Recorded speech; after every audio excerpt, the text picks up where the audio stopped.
In this video, we are going to explain the analog horror series known as Boisvert.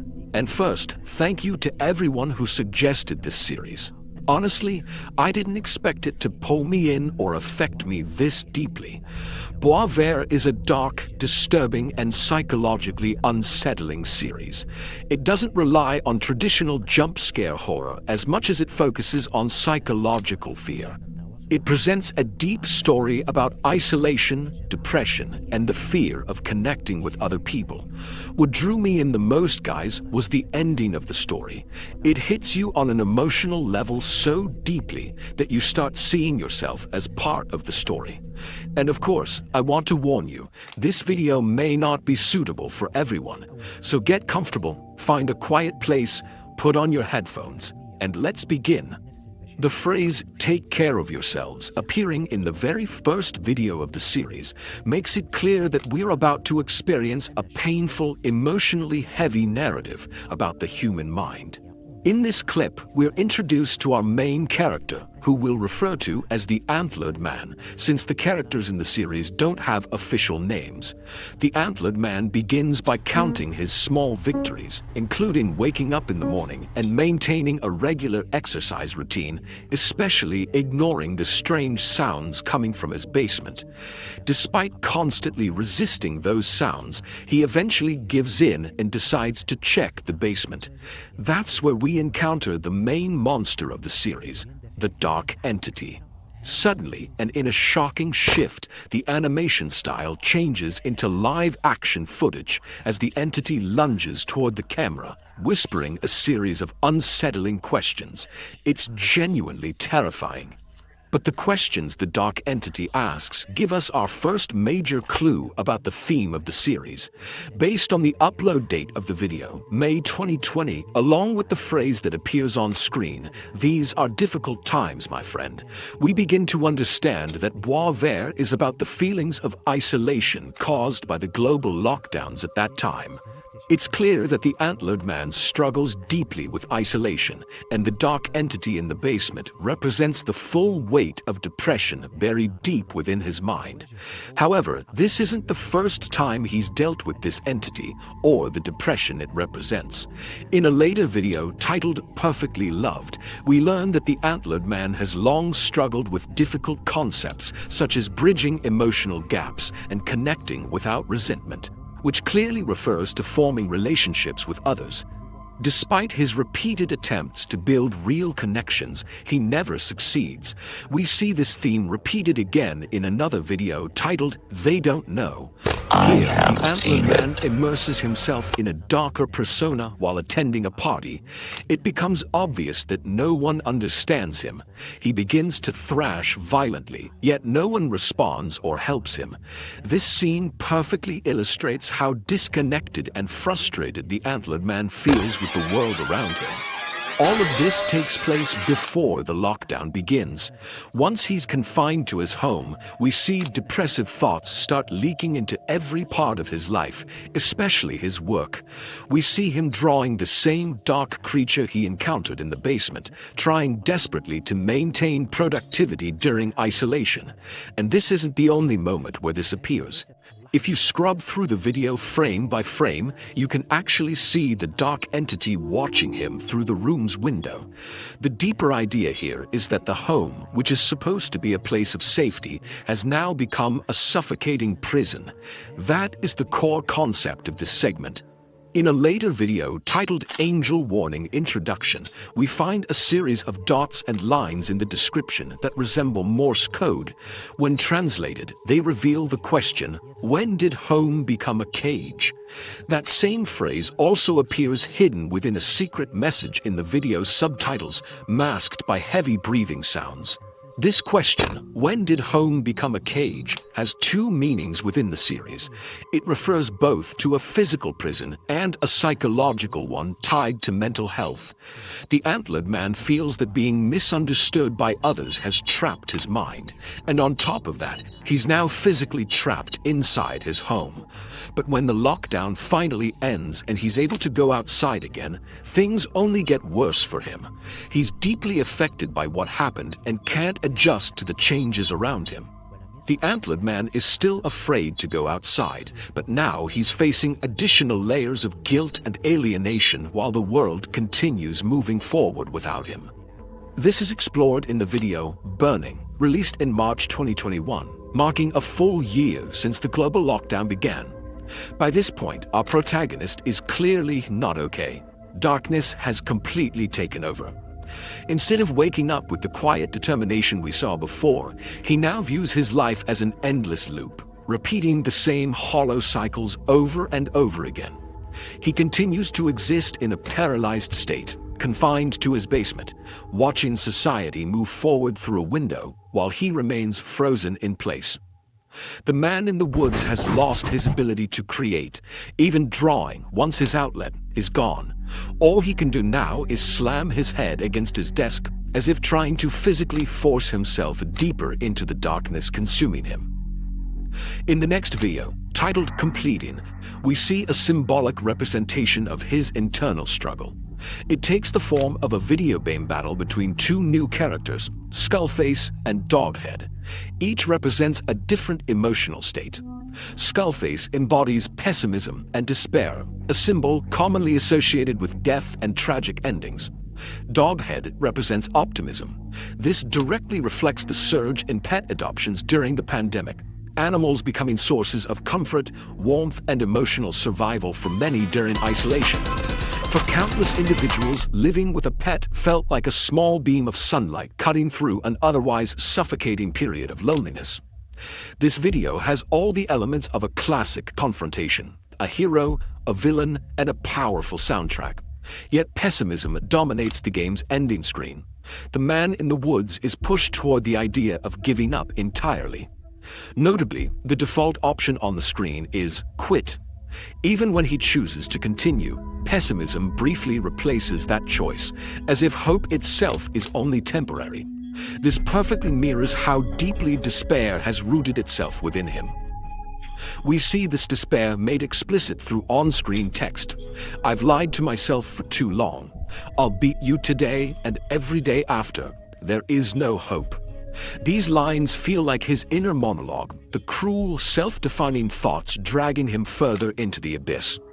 For a brief moment, optimism finally wins. The option to keep fighting appears, and in a dramatic sequence, Doghead overcomes Skullface. The man in the woods survives another day, despite everything. But even here, pessimism lingers. In the final moments, Skullface grows dog ears, symbolizing that despair doesn't disappear, it transforms. Pessimism can evolve into optimism, and optimism can collapse back into despair. In the following videos, the dog becomes a recurring symbol, representing the fragile hope the man in the woods is desperately clinging to. But anyone who has struggled with depression knows the truth. Winning one battle doesn't end the war. Depression is a long process, and that's exactly what we see in the videos that follow, particularly Perfectly Loved, and later The Complex. This complex pushes the man in the woods to shut everyone out. Instead of reconnecting, he builds a new prison for himself, one of his own making. He isolates himself completely, trapped alone with the same dark thoughts looping endlessly in his mind. A community post on the channel mentions that something is missing, accompanied by a hexagonal symbol. When decoded, it leads to an image of a chair.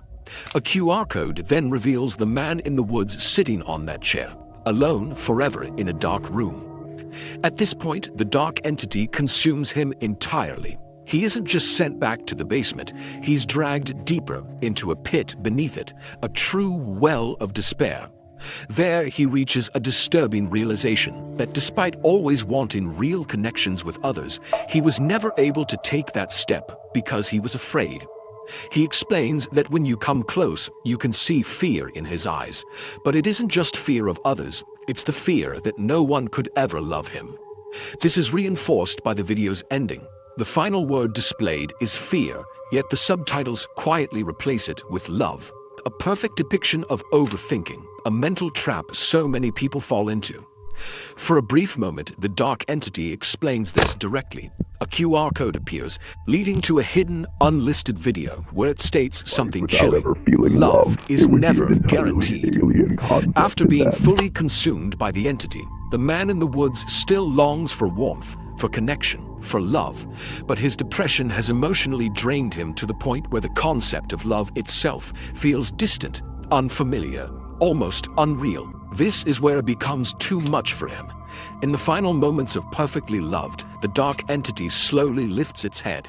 For the first time, we see its face, or rather a broken mask, a mask that once allowed the man in the woods to face the world at all. The consequences of this moment echo throughout the rest of the video.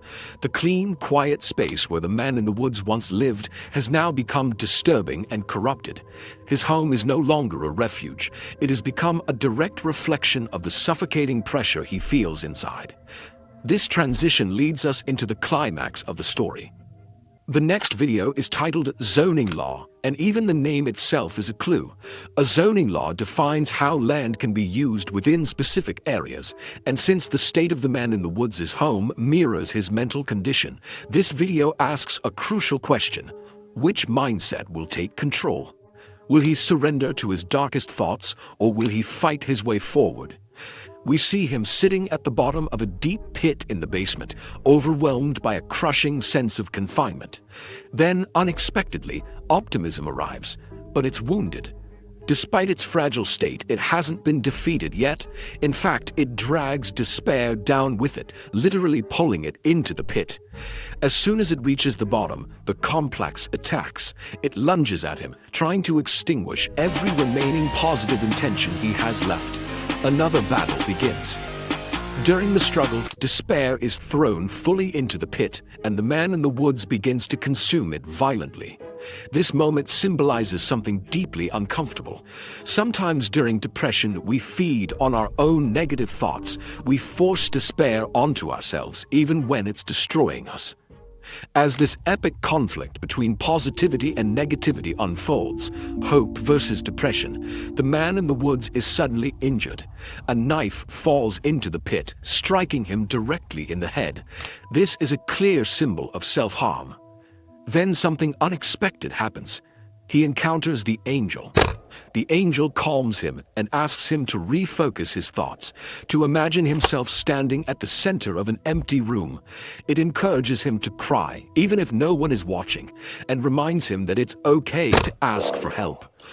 The man in the woods reaches out toward the angel and removes its face. He places it onto himself. This moment likely represents him adopting a new mask, one strong enough to face his depression and step back into a world that has terrified him for so long. As he holds the mask, the subtitles read, "I've wanted to introduce myself to you this way for a long time." For the first time, the man in the woods has found something he can truly connect with, something he can share his thoughts with without fear. Back in the pit, hands emerge and pull him upward. He grabs the complex and tears it apart. The last image we see is the man in the woods still partially consumed by the dark, depressive entity, before he disappears, leaving only his shadow behind.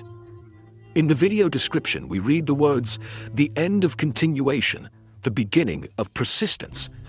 Although the man in the woods says goodbye to the fear-driven complex that shaped his life, intensified by isolation, the darkness inside him hasn't vanished completely. Depression still follows him, and it always will. But now, there's a new beginning, a chance to coexist with the darkness, to understand it, and most importantly, to deal with it in a healthier way. By the end of this chapter of Boisvert, our protagonist reclaims his voice and takes the first steps out of the deepest pit of despair. This story carries a message that is both beautiful and deeply unsettling. Depression and anxiety are not enemies we defeat with a single click like a video game suggests. They are companions, conditions we learn to walk with. You may fall, you may relapse, you may return to those dark pits again. That doesn't mean you failed. It means you're human. And there is no shame in asking for help. As zoning law reminds us, if you scream, someone will hear you.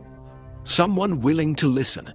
someone capable of empathy, someone ready to help. Let's stop here for now. The story of Boisvert is far from over. There are many more chapters still waiting. If you'd like me to continue covering the next parts, let me know in the comments with hashtag part 2. And of course, don't forget to subscribe. See you in the next video.